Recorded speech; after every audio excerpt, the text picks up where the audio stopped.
we're keeping a track of this. It's going to come up in the Supreme Court later today. With that, let's shift our attention now to a big story that has the entire country talking.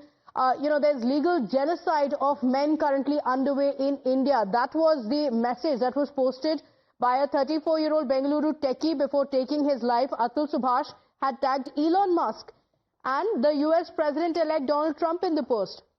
Later, the young techie was found hanging in his home, leaving behind a chilling 24-page suicide note and a 90-minute-long video. Atul detailed the harassment that he was allegedly subjected to by his estranged wife and her family. The 24-page death note left by Subhash had "Justice is due" written on each page. According to the suicide note, his wife was already receiving 40,000 every month as maintenance, despite being employed, and yet she demanded 2 to 4 lakh rupees. He alleged that his in-laws would also repeatedly demand money in lakhs, and when he refused, his wife left the Bengaluru home with their son in 2021. Atul revealed how he was let down by the system, and he said that the taxes he was paying from his salary were helping the police and the legal system in harassing him and his family members. Listen in to the message. मेरी पत्नी ने कुल 9 cases जहां तक मेरी जानकारी है डाले हैं। 6 लोअर कोर्ट में, 3 हाई कोर्ट में। एक केस मैंने हाई कोर्ट में डाला है जुरिस्डिक्शन का, कि मेरे ऊपर, मेरे माता पिता के ऊपर और मेरे भाई के ऊपर मर्डर 302, धारा 302, धारा 377 अननेचुरल सेक्स और प्राकृतिक यौन संबंध, 498A, 323, 406, 504, 506, ये सारी आईपीसी की धारा हैं।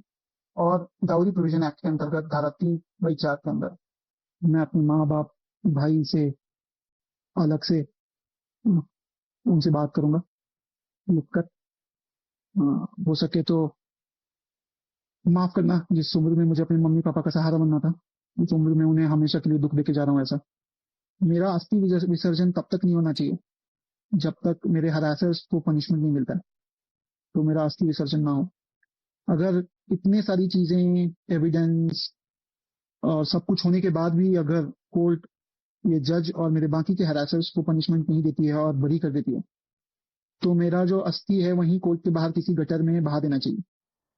So this is the emotional video that he had recorded. Shattered and devastated, Atul's parents say that they can't even imagine the torture that their son had to go through. Their only wish now is for their son's life not to have been lost in vain, as they shed tears for their irreparable loss. Atul's family also demands an overhaul of the entire justice system that they allege is skewed and killed their son. इतनी न्याय प्रणाली अपनी कमजोर है कि मैं उसके बारे में क्या बताऊं। मेरा बच्चा तो सब बयान दे गया है। मेरा बच्चा बहुत टॉर्चर हुआ है, बहुत टॉर्चर, इतना टॉर्चर हुआ कि हमको नहीं बताता था कि मेरे माँ बाप दुखी थे। बच्चा हम दोनों का बुढ़ापे का सहारा था, चोरी के चले गए। मेरा बच्चा चोरी के चला गया। मेरी बस डिमांड ये है कि मेरे भाई को जस्टिस मिलना चाहिए। मुझे और कोई सिस्टम से ये अपेक्षा है कि मेन के लिए भी कोई कानून आए।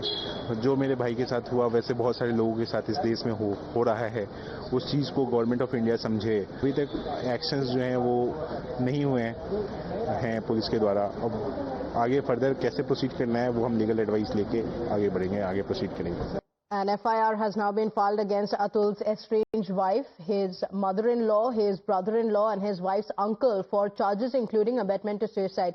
While Nikita is yet to be contacted, her uncle and brother, both named in the FIR, have rebutted these charges. Listen in to what the accused Nikita's uncle had to say.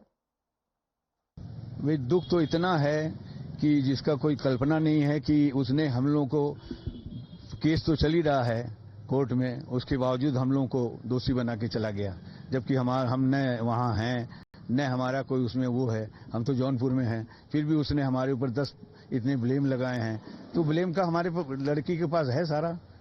मेरा नाम जबरदस्ती दिया गया है, मैं दूसरे मकान में रहता हूँ, वो दूसरे मकान में रहते हैं, समझे। बस मेरे भाई की लड़की है, बहुत दुख है कि उसको प्रताड़ित किया गया था। उसके बाद में केस चला, अभी ये केस का निर्णय कोर्ट करेगी। So, of the many snippets cited as evidence by Atul, there is one exchange in court in particular that has caught the attention, where Atul alleges that his mother-in-law asked him why he hasn't died by suicide yet, And as calls grow for justice, there are also demands relooking the family laws and making them more equitable and gender neutral. ये पहली बार नहीं है कि देश के जो family laws हैं इसके ऊपर एक क्वेश्चन मार्क पहली बार नहीं उठाया है। ये कई दशकों से इसका मिसयूज के बारे में चर्चा हो रही है। जो फैमिली लॉज हैं और विशेष रूप में जिन लॉज को मिसयूज करने का एक संभावना होती है, ऐसे सब लॉज जेंडर न्यूट्रल होना जरूरी है। सर, विशेष रूप में देश के जो लोअर जुडिशरी है उसमें कई सारे रिफॉर्म्स का जरूरत है।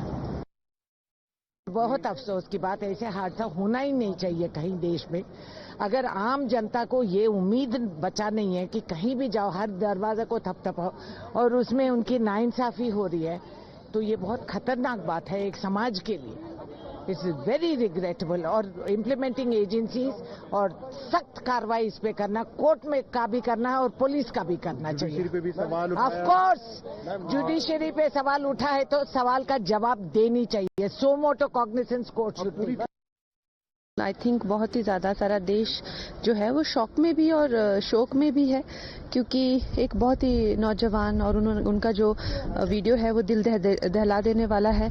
तो डेफिनेटली शादी जो एक हमारे भारतीय परंपराओं से जब तक सीमित है, जब तक उससे बंधी हुई है भारतीय परंपराओं से, तब तक ठीक है। तो वो प्रेशर में आके वो लड़के ने ऐसा किया। बट आई थिंक कि इस तरह के वो भी होने चाहिए और एक अलग बॉडी भी होनी चाहिए कि जो विक्टिम है उनको भी।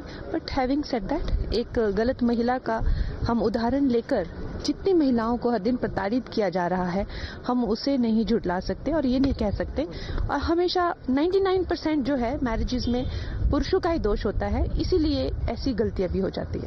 So with MPs now talking about it, are we going to see a change in the laws? Is this going to spark a debate in the parliament? Will be interesting to see. On that note, we're slipping into a short